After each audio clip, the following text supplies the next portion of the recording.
लोगों को जेल में बंद करके, लोगों को उसकी जमानत का लालच देके, लोगों से पैसा लेके, लोगों को एनडीए की तरफ से टिकट का लालच देके जो गवाहियां की गई, वो गवाहियां कोर्ट के सामने रखी गई।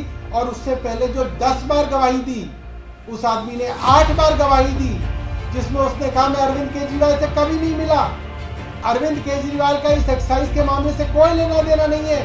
वो सारी गवाहियां, उन्हीं लोगों की गवाहियों को छिपा लिया गया। नेक्स्ट 9 न्यूज़ में आपका स्वागत है। मैं हूं आपके साथ अबरारुल हक रहमानी। दर्शकों, मनीष सिसोदिया वाले मामले को लेकर के आज इस रिपोर्ट में विस्तार से हम चर्चा करने जा रहे हैं और बारी बारी से आपको ये भी बताएंगे कि आखिरकार मनीष सिसोदिया नहीं बल्कि अरविंद केजरीवाल का भी मामला अब ऐसा लगता है कि उसी तरीके से लटकने वाला है। चूँकि मनीष सिसोदिया वाले मुद्दे में भी आपने देखा कि जब जो शुरुआती सुनवाई हुई थी उस समय ऐसा लग रहा था कि वो मात्र कुछ हफ्तों के भीतर जेल से बाहर आ जाएंगे, लेकिन अब आप देखिए कि कैसे 1.5 वर्षों का समय जो बीत जाता है। 1.5 वर्ष हो गए हैं उनको जेल में गए हुए, लेकिन अब तक उनकी रिहाई जो है वो सुनिश्चित नहीं हो पाई है, उनको ज़मानत जो है नहीं मिल पाई। हालांकि उनकी पत्नी की जब तबीयत ख़राब हुई उसको लेकर के ज़मानत ज़रूर मिली थी कुछ घंटों के लिए, और उसके बाद कोर्ट का इस तरीके की जो है टिप्पणी, इस तरीके के आदेश भी देखने को मिले थे कि 1 हफ्ते में 1 दिन का पैरोल जो है वो मिलना चाहिए, 1 दिन जो है पैरोल दिया जाना चाहिए। हालांकि उसको लेकर के अब मामला फिर से एक बार जो है अधर्म में फंसता हुआ नजर आ रहा है। चूँकि अरविंद केजरीवाल और ख़ास तौर से मनीष सिसोदिया वाले मुद्दे को अगर आप समझते हैं तो आपको ये पता होगा कि इस पूरे मामले पर जो ईडी दलील रख रही है उसमें क्या सारी बातें वो कह रही है।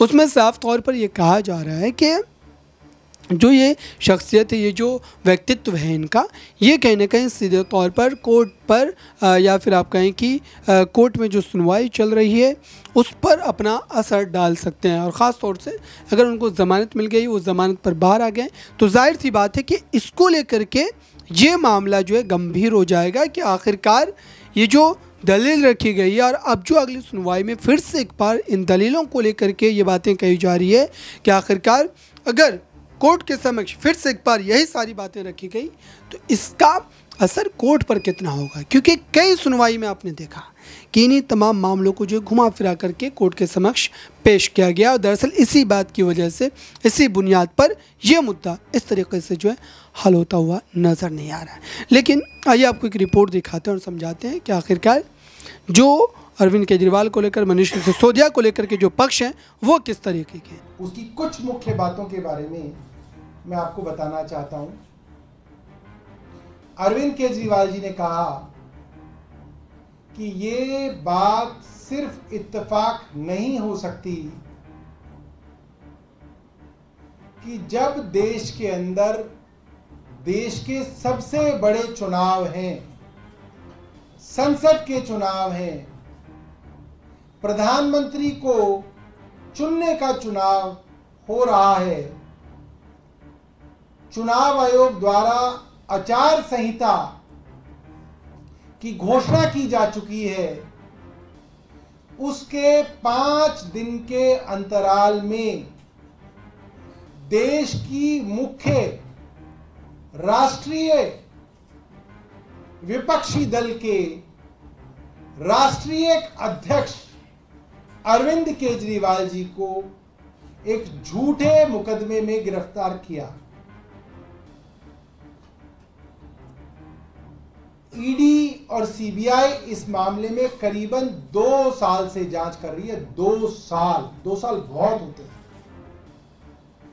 2 साल की जांच में इनके पास कोई ऐसा सबूत नहीं है जिसमें अरविंद केजरीवाल के खिलाफ कोई साक्ष्य हो। इन्होंने जब से संबंध देने शुरू किए अरविंद केजरीवाल को, कोई ऐसी बात इन्होंने नहीं की कि हमें ये नया साक्ष्य मिल गया आपके खिलाफ जिसकी वजह से हम आपको गिरफ्तार करना चाहते। एक साक्ष्य इनको नहीं मिला, ना ये रिकॉर्ड पे आज तक ला पाए एक भी साक्ष्य। फिर ऐसी क्या मजबूरी थी कि ठीक लोकसभा चुनाव से पहले देश की विपक्ष की राष्ट्रीय पॉलिटिकल पार्टी के अध्यक्ष को गिरफ्तार किया गया। ये सीधा सीधा देश की प्रजातांत्रिक प्रणाली पे हमला है। फ्री एंड फेयर इलेक्शन,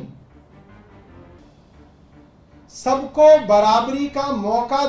तो आपने देखा दर्शकों, अब आप जो है इस पर तय ये कीजिए कि जो चुनाव में अरविंद केजरीवाल के ऊपर बयानबाजी चल रही है, उनकी पूरी की पूरी पार्टी पर बयानबाजी चल रही है, पार्टी के लगभग तमाम बड़े वरिष्ठ नेता जेल में जा चुके हैं और जेल में बंद है, उसके बावजूद भी क्या जो पार्टी है वो अपनी जीत सुनिश्चित कर पाएगी। ख़ास तौर से लोकसभा के चुनाव में सभी की नज़रें दिल्ली की सीटों पर टिकी हुई है कि दिल्ली की इन 4 सीटों पर अरविंद केजरीवाल का हल क्या होगा, अरविंद केजरीवाल की पार्टी की जीत होगी या फिर नहीं होगी, और इसमें वो किस हद तक सफल हो पाएंगे, इसको लेकर के किस हद तक उनके पक्ष में जो मामला है वो हमें देखने को मिलेगा, और इसको लेकर के मामला किस तरीक़े से जनता जो है वो तय करती हुई नजर आएगी।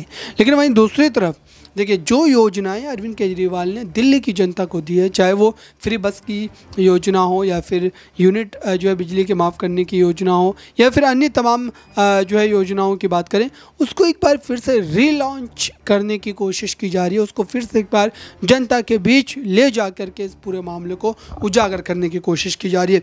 और इन्हीं तमाम बातों को लेकर के वो जो बड़ी जानकारी जो है वो निकल करके सामने आ रही है दर्शकों की। आखिरकार जो मनीष सिसोदिया ने याचिका दायर कर ये बात कही थी कि उनको इस पूरे मामले पर कोर्ट में जो है ज़मानत मिलनी चाहिए, उनको छोड़ना चाहिए ताकि वो लोकसभा चुनाव में इस पूरे मामले को लेकर के प्रचार प्रसार में हिस्सा ले सके।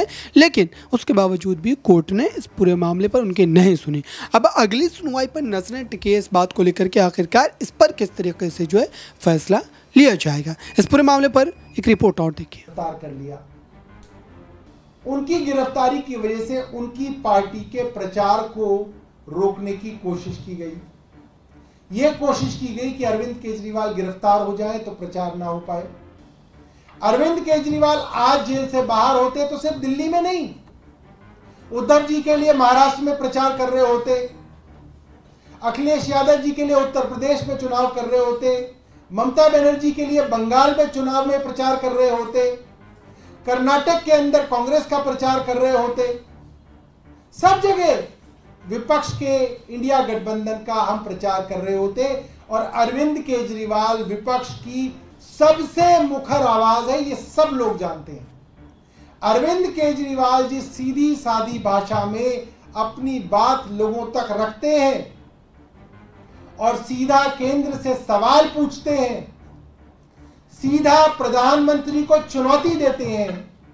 ऐसे नेता विपक्ष में कम है, और ऐसे नेता को जेल में डाल के विपक्ष की आवाज को चुनाव से पहले कमजोर करने की साजिश है। ईडी और सीबीआई के विषय में अरविंद केजरीवाल जी ने लिखा है, कहा है, ईडी और सीबीआई जांच एजेंसी हैं, इन्वेस्टिगेटिंग एजेंसी है। इन्वेस्टिगेटिंग एजेंसी का क्या मतलब होता है, क्या सिद्धांत होता है? इन्वेस्टिगेटिंग एजेंसी का वर्षों से सिद्धांत है सच को बाहर लाना, सच्चाई को कोर्ट के सामने रखना, यह सिद्धांत होता है। यह सिद्धांत नहीं होता कि अरविंद केजरीवाल को किसी भी तरीके से दोषी साबित करना, यह सिद्धांत नहीं है। मगर जिस तरीके से सीबीआई और ईडी ने काम किया और अरविंद केजरीवाल ने साक्ष्य रखे हैं कि 1 लाख पन्नों के दस्तावेज अगर ईडी और सीबीआई को मिले और उसमें 80,000 दस्तावेज अरविंद केजरीवाल और आम आदमी पार्टी के पक्ष में है, तो उन दस्तावेजों को अदालत के सामने नहीं रखा गया। ऐसे दस्तावेज जो दबाव डालकर लोगों को जेल में बंद करके, लोगों को उसकी जमानत का लालच देके, लोगों से पैसा लेके, लोगों को एनडीए की तरफ से टिकट का लालच देके जो गवाहियां की गई, वो गवाहियां कोर्ट के सामने रखी गई। और उससे पहले जो 10 बार गवाही दी, उस आदमी ने 8 बार गवाही दी, जिसमें उसने कहा मैं अरविंद केजरीवाल से कभी नहीं मिला, अरविंद केजरीवाल का इस एक्साइज के मामले से कोई लेना देना नहीं है। वो सारी गवाहियां उन्हीं लोगों की गवाहियों को छिपा लिया गया। तो आपने देखा दर्शकों, आखिरकार अब इसको लेकर के आपकी राय क्या है? आप क्या सोचते हैं? क्या जानबूझ करके उनको इस जो है षड्यंत्र में फंसाया गया है या इसके पीछे की कोई और वजह है? आपकी राय क्या है? कमेंट बॉक्स में ज़रूर बताएं।